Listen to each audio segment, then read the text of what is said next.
अस्पताल के बांझ वातावरण में रिया स्थिर पड़ी है। उसका कमजोर शरीर ताजे सफेद चादरों के नीचे मुश्किल से दिखाई दे रहा है। रीमा अपनी बेटी का हाथ पकड़ती है। उसकी आंखें अनकहे आंसुओं से भरी हैं जो कमरे की गंभीर रोशनी को दर्शाती हैं। कमरे की शांति भारी है जो केवल युवा लड़की की धीमी हांफती सांसों से टूटती है। रिया, मुझे मत छोड़ो, मेरी बच्ची, रीमा फुसफुसाती है। उसकी आवाज दुख से भरी हुई है। अपनी बेटी से आग्रह कर रही है कि वह टिकी रहे। रिया की आंखें फड़फड़ा कर खुलती हैं। एक हल्की मुस्कान उसके फीके होंठों पर छा जाती है, क्योंकि वह अपनी मां को शांत स्वीकृति के साथ देखती है। मां, रो मत, बस मेरे लिए प्रार्थना करो, वह फुसफुसाती है।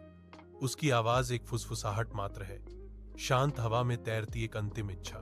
रीमा की आंखें अविश्वास से फैल जाती हैं, क्योंकि वह रिया की पलकों को आखिरी बार धीरे से बंद होते देखती है। मॉनिटर पर सीधी रेखा खिंच जाती है, जो नुकसान का एक कठोर, निर्दयी प्रमाण है। एक तीखी चीख रीमा के चारों ओर की दुनिया के बिखरते ही सन्नाटे को तोड़ देती है। रीमा रिया को कसकर पकड़ती है। उसका शरीर अनियंत्रित सिसकियों से कांप रहा है। दुख रीमा को निगल जाता है, क्योंकि वह रिया को करीब से पकड़े हुए है। दुख और अंतिमता का दिल दहला देने वाला दृश्य। रीमा के चेहरे पर आंसू बहते हैं, क्योंकि वह ढाका मेडिकल अस्पताल से बाहर निकलती है, जो असहनीय दुहक का चित्र है। अपनी यादों में खोई रीमा को रिया की हंसी स्पष्ट रूप से याद आती है, जो वर्तमान दुख के विपरीत है।